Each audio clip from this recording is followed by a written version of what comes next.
I think for me growing up, I never realized that there was anything wrong with me, until society said it, until Right. society made me feel like, hey, you're not normal. You Mm-hmm. don't look like the rest of us. And in fact, I was 9 years old, and I Mm. was sitting in class, and this fellow learner of mine said to me that you're so burnt, you look like a franchise meat. Oh dear. And I was like, oh no, wait, what? You know, And that was when it dawned on me that actually you will never be normal. You will Mm-hmm. never be beautiful. You will, in fact, you're a ghost. In fact, Mm. why are you here? Just die, you know. And those thoughts kept on playing, in my mind for many, many years. And it crippled my self-esteem to a point where I then tried to commit suicide. Absolutely. I think because of what people were saying to Mm-hmm. me, it dawned on me that no matter what happens, I Mm. will never ever be beautiful because I don't have a hand, right? I don't have fingers. My Mm. face is scarred. What kind of life will I then amount to? And Mm-hmm. it didn't help that media had redefined the word beauty in a way that a lot of us don't even relate to, right? Not just me. I'm just like they're really just like the extreme, right? Mm. And for me, it was a matter of having to redefine the word for myself because Mm. for the longest of time, I felt like I will never be that beautiful. I will never amount to that beauty until you grow up much later and you realize that, hey, actually, nobody is that beautiful. Mm. Because then you need to modify yourself, you need to look certain way, and no human being has been made to look like that. Mm. So me,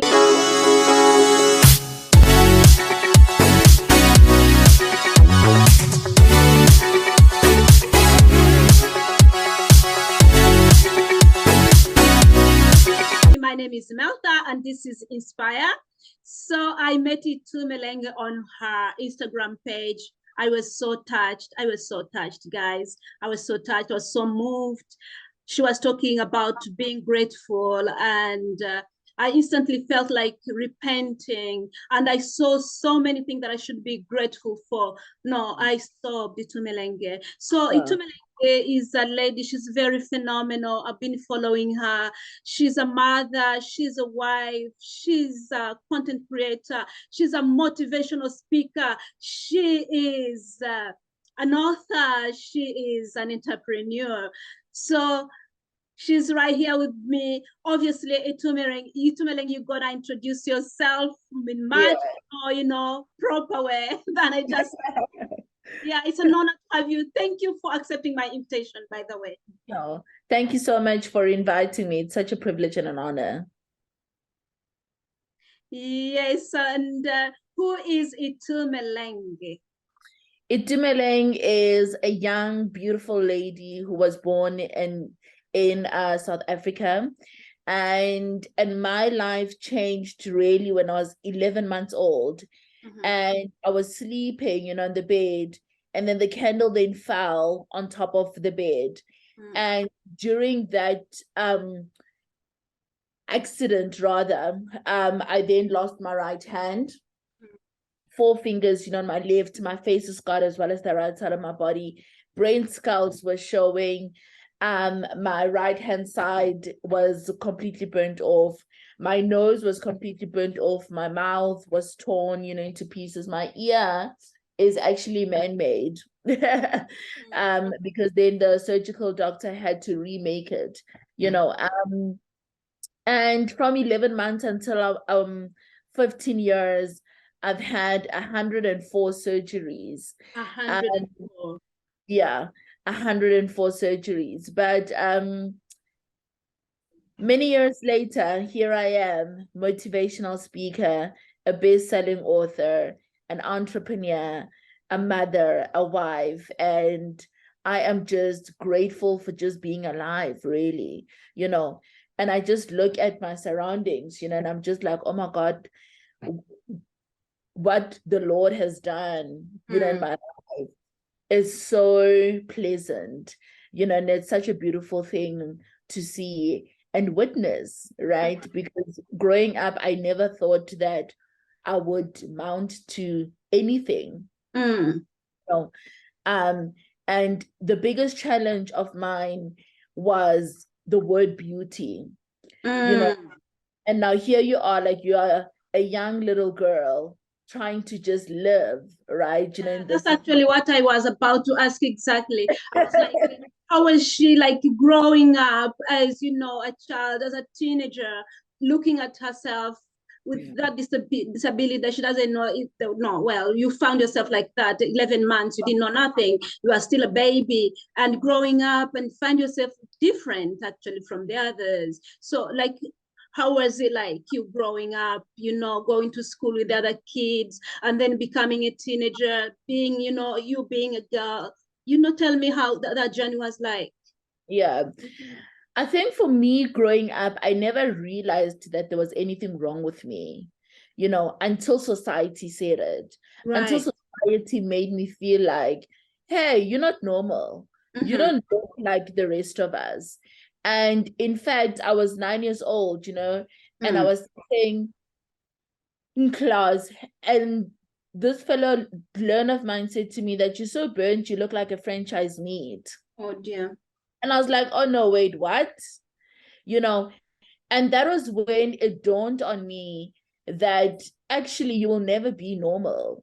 You will never be beautiful. You will, in fact, you're a ghost. In fact, why are you here? Just die, and those thoughts kept on playing, in my mind for many, many years. And it crippled my self-esteem to a point where I then tried to commit suicide 3 times. You mentioned it in one of your video clips that you tried committing suicide 3 times. Was that like kind of trigger from what people were telling you that kind of pushed you to feel like you want to end your life? Absolutely. I think because of what people were saying to me, it dawned on me that no matter what happens, I will never, ever be beautiful because I don't have a hand, right? I don't have fingers. My face is scarred. What kind of life will I then amount to? And it didn't help that media had redefined the word beauty in a way that a lot of us don't even relate to, right? Not just me. I'm just like really just like the extreme, right? And for me, it was a matter of having to redefine the word for myself because for the longest of time, I felt like I will never be that beautiful. I will never amount to that beauty until you grow up much later and you realize that, hey, actually nobody is that beautiful. Because then you need to modify yourself. You need to look certain way, and no human being has been made to look like that. So media has planted this idea, for example, of the word beauty, that when somebody like me with like a 70 degrees Celsius face, which is scarred, you are thinking, but I will never amount to that. And now here you are a young girl and you are already fighting things like self-esteem, your identity, trying to find your place, in the world. And then you are already being cast out, basically. And that crippled my self-esteem to the lowest.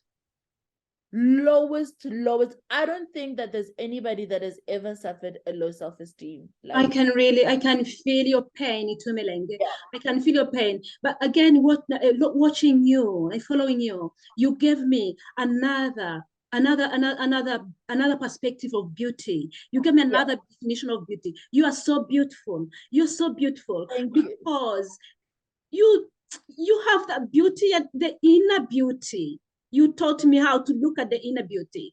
Yeah. From the time I had you talking, I said, what a beautiful lady. Your inside is so beautiful. It's so illuminating. And I was like, oh my God. I was so touched. I'm not joking. I was so touched. I literally sobbed. And I was like, God, she's so beautiful. You know, when I found my beauty, inner beauty that you show out to the world. yeah. So you are talking about beauty, and then sometimes we wear makeup to show the outer beauty, but Yeah. we haven't seen that inner beauty coming out, like you're showing out. Yeah. You know, when I found my beauty, I found my beauty when I found my purpose. Yeah. And I had to seek for my purpose, because for me, the biggest question in my life was, why did I get burnt when I was only 11 months? Why? I was a baby. I couldn't have prevented it from happening. No. And now the question was, the biggest question for me was that, what was the purpose for that? Right? What is the reason? What is the reason that God allowed something so hectic to happen to me when I was only 11 months old? And when I got the answer through my spiritual journey, that moment literally became a metamorphosis moment, where I realized in that moment that, oh crap, I went through this because my scars, they're external, but every single person has a scar within. Definitely. Right? And that's when I realized that my purpose is to bring hope and healing. Because we all have a story to tell. Yes. You know, you have a story to tell. I have a story to tell. The only difference between you and me is that my story is more external, right? So you will look at me and you're like, oh crap, like she has a story to tell. Right? So it's more there, right? But ultimately, we all have a story to tell. And now most of us, we have not gone through the process of healing those scars that are within us. And that's why we can't reach our own full potential. And that's when I realized and started seeing my own beauty. And when I saw my beauty, it was like, I'm not just going to look at myself, I'm going to see myself. But how did that start? Where did that that strength come from? Where because you've been hurt, you've been called names, you've been you've tried to commit suicide. I mean, your self-esteem has been low. How did you come up? Where did that strength come from to feel like you actually have to heal yourself and also help others define their purpose in life? For me, like I mentioned, it was my spiritual journey with God. Right. So that was number one. Number two, it was my purpose.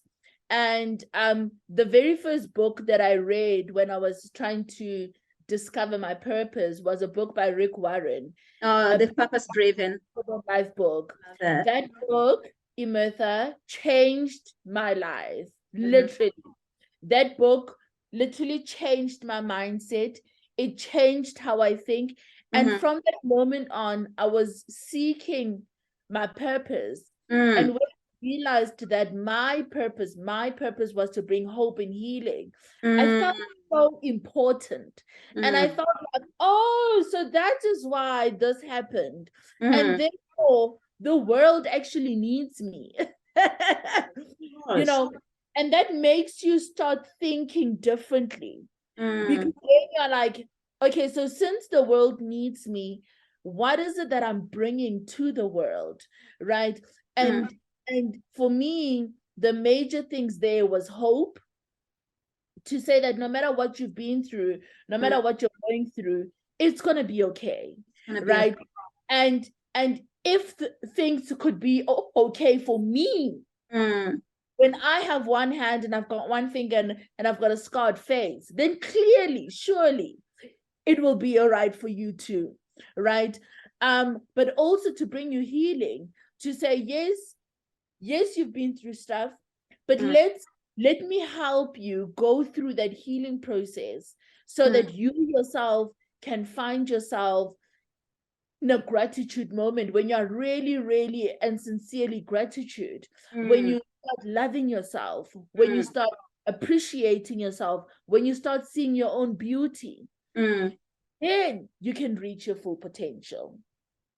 Excellent, excellent. You know what? There's one of your stories when you went to pass your driver's license. Yes. That story when you felt sorry for the examiner. Yeah, Because yeah. she was thinking the other way. She had already put the limitations, you know. Exactly. She Yeah. had really limited me, you know, and the beauty of that moment was that I was studying psychology, Mm. and psychology was one of my majors, and Yeah. that's what I learned about projections, you know, that how you see other people, that is actually how you see yourself. Right. So because she had limited herself in so many elements, you know, of her own life, Mm. she then projected her own limitations and her own fears Mm. upon me. But there I was this little angel sent by God to say, hey, wake up, darling. If this person with one hand and one finger can drive, Mm-hmm. then get out of that limitation Mm. um sphere that you have blocked yourself in. Start dreaming again, start fighting again, start living again, and just show your light, right? Shine bright every single day. And here she is. She's an example just to show you that there is nothing that you can't do, right? Yeah. Mm. So it was such a beautiful moment for her, but it was also a beautiful moment for me as well, because that's when my purpose sort of like started strengthening, to say, oh my word, like so many people have limited themselves, they have limited their dreams. In fact, a lot of people have actually stopped dreaming. Yeah, but I'm just putting myself in your place at that moment. Hmm. Someone already put the limitation, obviously, thinking that you Yeah. want to make it, but that inner strength of say, okay, I'm gonna prove you wrong. Plus, I'm gonna do it. That Yeah. confidence, knowing that actually she may be right, she may be thinking that okay, you couldn't do it, but you proved her wrong with that confidence. So that inner strength, is it all from the book you read, or maybe something happened? I just want to know the source of your strength from inside. You know what? This is gonna sound so cliche, but the Mhm. source of my strength is God. Amen. You know, Mm. um, when I am weak, He is strong. Amen. When I am not feeling like waking up, He will Mm. say, hey, remember your purpose. You know, when I am feeling like, oh my goodness, I'm so tired, He will be Mm. like, hey, You remember can your do it. purpose, Mm. right? There's that one person today that needs to see you smile. Mm. Something as simple, you Mm. know. And I think for me, like I said, like that book changed my mindset, you know, in terms of who I am, Mm. but also whose I am, but also more than that, about the power that I have within me. Mm-hmm. And that power is basically saying that you have a purpose, right? Wake up every single day Mm. because of purpose.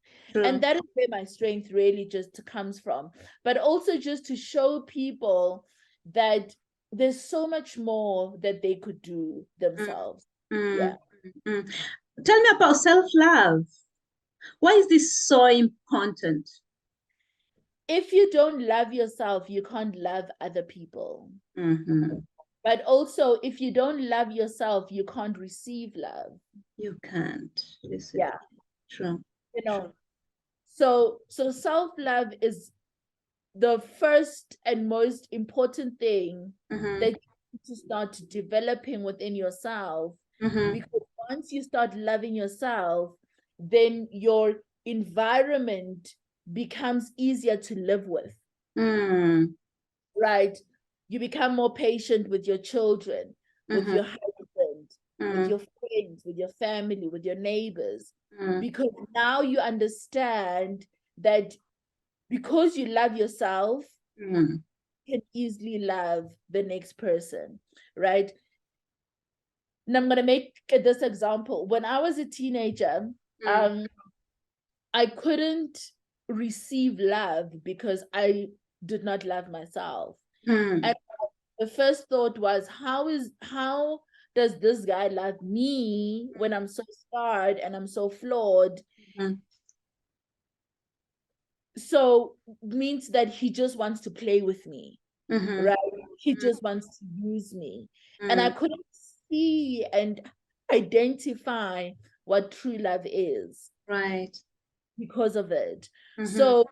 So love is such a deep conversation, but it grows deeper and deeper and deeper um as you start relaying and playing with the word love, you know, and then you start realizing that love is actually the very first thing. Mm. If you can't love yourself, then you can't love the people around you. Mm. And I think again, self-love again comes with gratitude, appreciating. Mm-hmm. Yeah. At first, everything starts with self-love. Mm. Everything, you know. And once you start loving yourself, you start appreciating yourself. Yes, And you that's start being kind to yourself, mm. you know, and you start wanting good things for yourself. Mm. Oh, that's amazing. Yeah. That's how deep love actually goes, to say that when you start loving yourself, then you want great things for yourself, right? You Mm-hmm. want things that are kind to you, because you are then kind to them. But then you can also identify kind people. Mm. Mm. So what makes you happy, like to see Itumeleng extremely happy? Oh my goodness, me, it's my family, my children, music. I love music. You guys, I've seen you dancing. I love music. I love movies. I just love finding new things to do. You know, being around my children is it's the most funniest. I can't live without them, but when I'm with them, I'm just like, oh my God. Are they Get away from twins? me. Have you got twins? Yes, yeah, I've got twins. Yeah. And they're 7 years old, and then I've got a daughter who is 16. Oh, bless. Yeah. They're so cute. I always look at their photos. I'm like, oh my God, they're so amazing.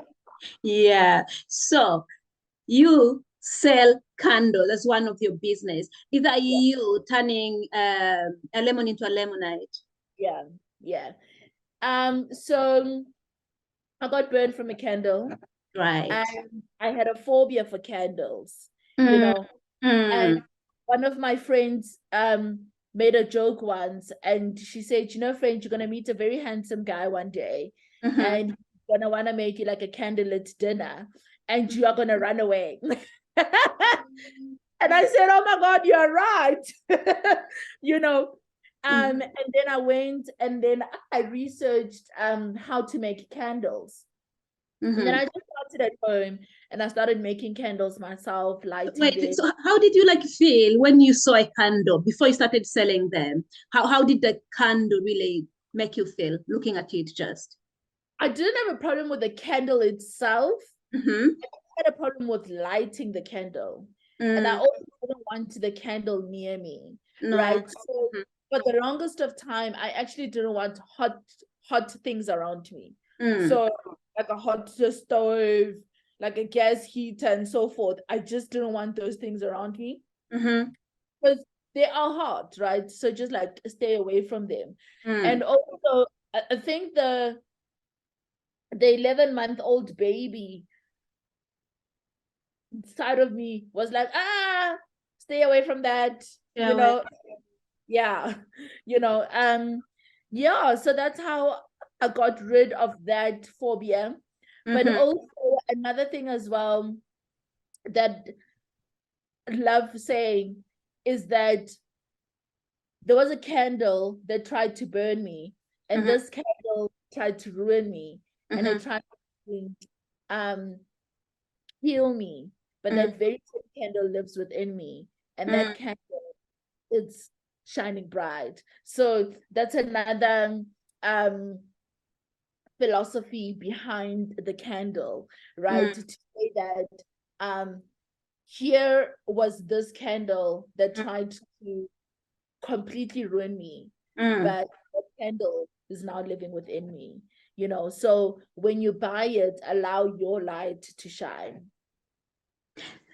Etumelenge, did you like have a therapist to help you walk through that journey? Did it just happen? Did you just decide to make it look that way? Because it's such a, you know, a very strong healing process. I mean, very, very, very dynamic, I would say. Did you figure it out yourself, or you had to go through a process, like healing process with maybe some doctors? Or For me personally, I was lucky in a sense that the school that I went to already had psychologists and social workers and an aunt, right? But the reason why rather I could not find solace in a psychologist, you know, therapist, you know, and so forth, was because my biggest problem was, you've never been through what I've been through, right? You don't know what it feels like to be stared at. You don't know what it feels like when somebody's looking at you and they feel like, oh my God, you look like a ghost, right? You're scaring me. So for me, it just felt like you are talking from a profession and not from knowing what you're talking about. So I never went through to a therapist. I did go off therapists, you know, in school, but I just found for me, it was like a matter of like, you don't know what I've been through, and also like you don't know how it feels like. So you are talking from a place of privilege. So please, just like you know, don't talk to me. So the process of healing again, it was my spiritual journey, you know. That's where I went through the healing process to say, okay, fine, this is what happened to me, but it happened for this reason. And I think for me, when I found my purpose, the healing immediately happened. You know, because then there was a reason why something this tragic happened. And that was enough for me. Yeah. Amazing, amazing. So your candles are out there. You are actually making money out of something that wanted to kill you, but exactly. Yeah. Make money from your lemonade, Imertha. I love that. I love that. I love that. But you sell wine too. I sell wine as well. I'm a co-founder with my husband, and IS Wines. And the slogan of the wine is "Define what life is." And the wine was basically birthed by a song by Hillsong called New Wine. And the lyrics says, you know, in the crushing, they say, God, you are making new wine, right? And while you were making new wine, you were giving me power, you were giving me new freedom, you were giving me this sovereignty. So I am who I am because I was crushed. I am who I am because, you know, I was pressed, and that was making new wine. Amen. So, I love that. Yeah. So that was where the wine was literally birthed. And it's basically to say that we've all been through some stuff, but it's how you redefine your life that matters. Yeah. Wow, wow. I wish you, I hope you have open market right here. We could buy them. Your candles. Yes, please. Happily buy them, honestly, and my friends would buy them.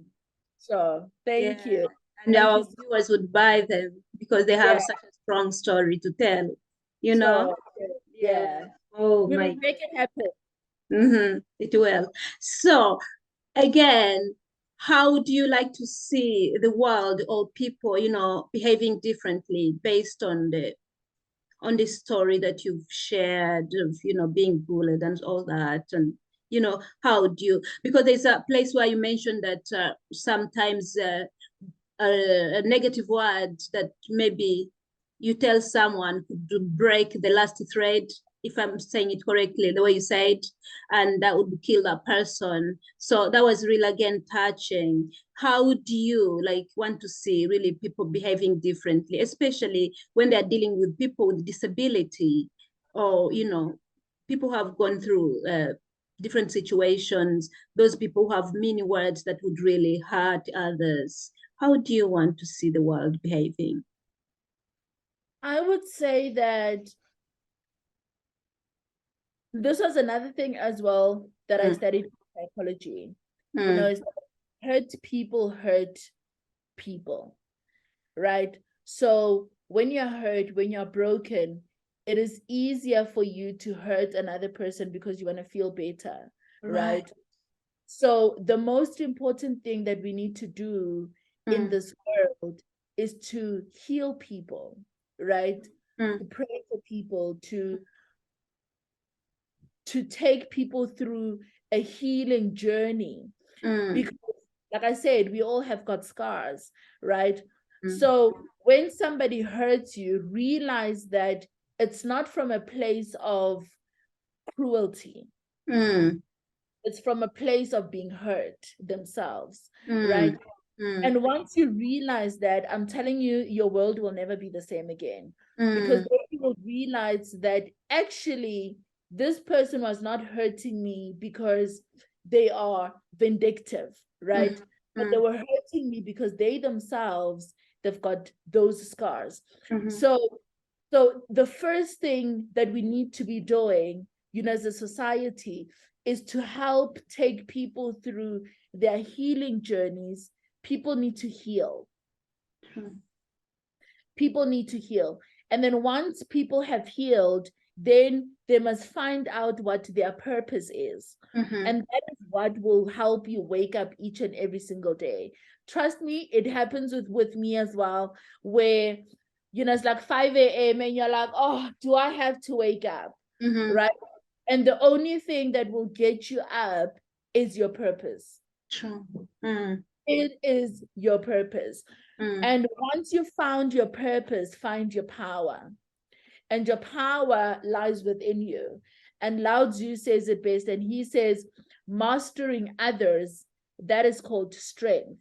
But mastering yourself, now that is called true power. And once you mastered yourself, Emertha, you become unstoppable. Amen. That's true. That's a very good one. That's a very good one. Yeah. Again, you're so inspiring in a way that you are doing a lot of things. You're helping the world. Probably you have no idea how much you are doing, how much help, how much souls, how much lives you're touching. It's a lot of people that you're touching. Plus, you're doing your businesses. You are an entrepreneur.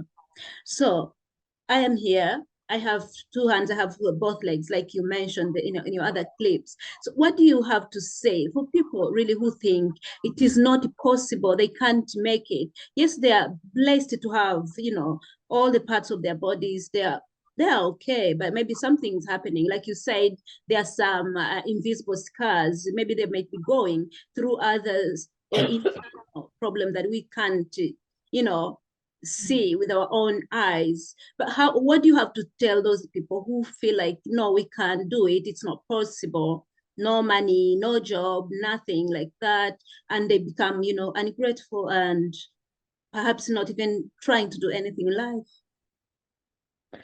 I would say dream again, dream again. Yeah.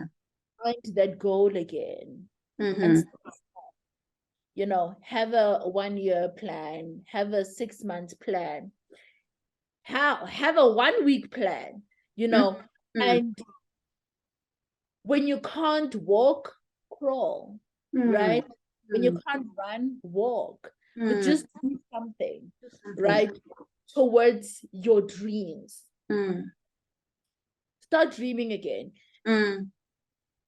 I was thinking about it the other day, and my boys, who are 7 years old, they believe that they've got superpowers. Right?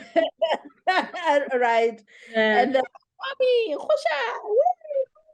Mommy, and you remember when you were a little girl yourself, and you thought that you were a queen, you were a princess, right? And you were like, there's nothing that I can't do. And your parents would be like, you can do anything you want, in the world. And the thing that limits you is society. Who are like, no, tone down, a little bit, on your dream. Like, you must be going crazy. It is the world telling you, stop it, like you're too loud, and the more people tell you that you can't, you end up toning down your dreams, and then you don't believe that you are Superman. Right? And we need to go back there again into thinking like children, where you think like a princess again. Oh, I'm a little princess, right? Oh my God, I am Spider-Man, right? And nobody in that moment can tell you that you're not Spider-Man. No. Nobody, right? So if we go back to being children again and dreaming again, seeing yourself like a princess, like a queen again, you will find that power that I'm talking about that lies within you. And that power will help you to reach those dreams, those goals. What is it that you want to do? What is it that you want to do? What is your dream? We all have got dreams. We all have got dreams. And I like this poem. Let me just find it quickly. And this poem basically says that we all have got this light within us that makes us powerful, right? It's not just in some of us, it's in everyone, right? By Marianne Williamson. Let me just find it quickly. And it's basically saying that we were all born with dreams. Right? But somewhere, somehow, the world will tell you that, oh no, like, that is, like, stop it a little bit, right? Then we do. And we are not meant to do, okay, no, I found it. There we go. I found it. I'm almost there. 2 minutes.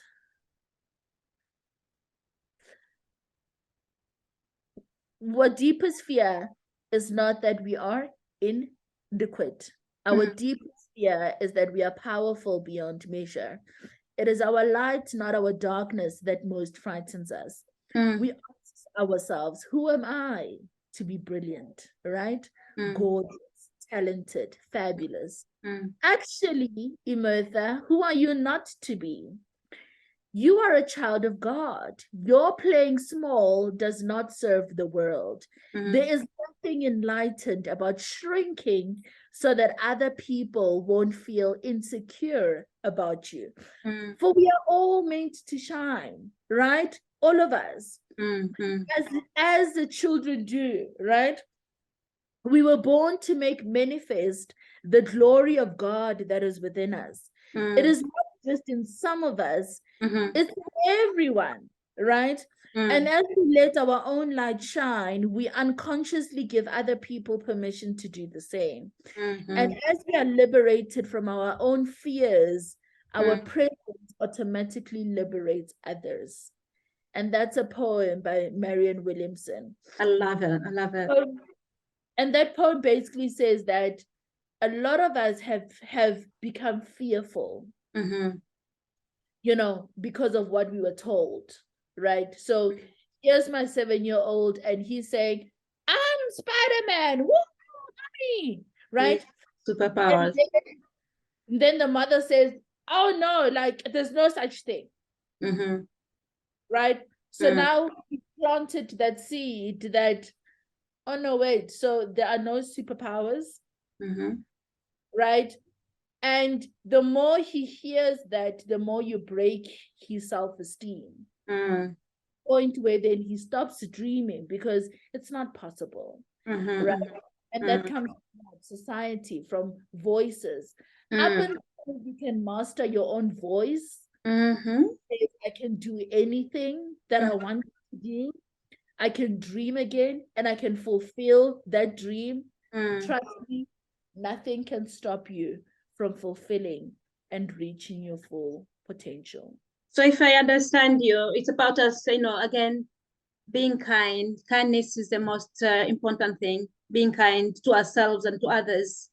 And also, you mentioned that how we limit others, the kind of words that we speak out to ourselves and to our children and to our friends, the impact they may have on them. Yeah. Again, you say that someone probably, if they do something bad, maybe something bad has been done to them. That's that point where I find every victim having another victim. Yeah. Yeah. Yeah. Absolutely, 100%. But also, as you start being kind to yourself, find your superpowers yet again. You know, what is your superpower, Martha? Right? What is your superpower? What is my superpower? Oh my God. I would say my superpower is just a prayer. I know when I pray, everything works according. Everything submits. Yeah. Right? Prayer is my superpower. So like once you know your superpower, then nothing can stop you. Because you know that when you want to be a talk show host, for example, right? You just pray. Right? And then you know that the more you pray, the more you will reach and fulfill your dreams. Yeah, true. Whilst you are praying, you will also get notions of what you need to do next, right? You don't just sit and wait, right? So you will feel it, inside of your spirit to say, hey, actually, let me call this person, let me call this person, let me find this person, let me find, do you know what I mean? Yeah. And when you do that daily, right? You are finding like a camera person Monday, right? Then Tuesday, you're finding someone with sound, right? Wednesday, you are looking for a producer, right? Take things step by step, right? Every single day. Before you know it, you have an entire full studio. Yeah. Right? And now you are now starting to reach and fulfill your dreams. And now once you have achieved that dream, then another dream will happen and be birthed from that dream, right? And before you know it, you are the biggest talk show host in the world. Amen. And so by doing small little steps every single day. Yeah, right? That's true.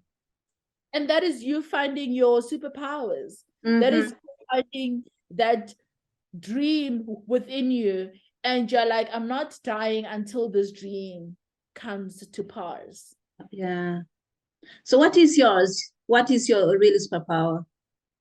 My superpower is seeing people's beauty. Right?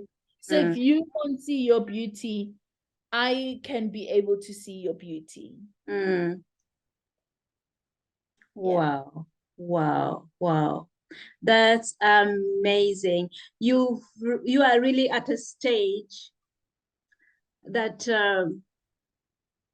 I don't know how to describe it in a very proper way. You're at a stage, that level of healing, self-acceptance, and thinking about others and embracing others and help others to heal. It's an amazing thing. It's a gift. And that's why I know God left you for a purpose, because we would have missed a lot if you are not there. Yes, yes. Yeah, absolutely. Yeah, 100%. Itumelenge, I really thank you so much for accepting to come here on Inspire. I don't know if you have any other message to leave out to our viewers. Otherwise, I would say thank you, and hopefully I'll have you another day on here on Inspire, or even on Instagram live. Thank you so much. The last message that I have for your viewers is, sure, you are beautiful, you are gorgeous, you are powerful, you are immeasurable, right? Find that power that lies within you and reach your potential, because the only person that is stopping you from reaching your full potential is you. True, true. Thank you so much, my dear sister. Thank you. Thank you so much for having me. God bless you. See you next time. God bless you too, Imetha. Bye bye.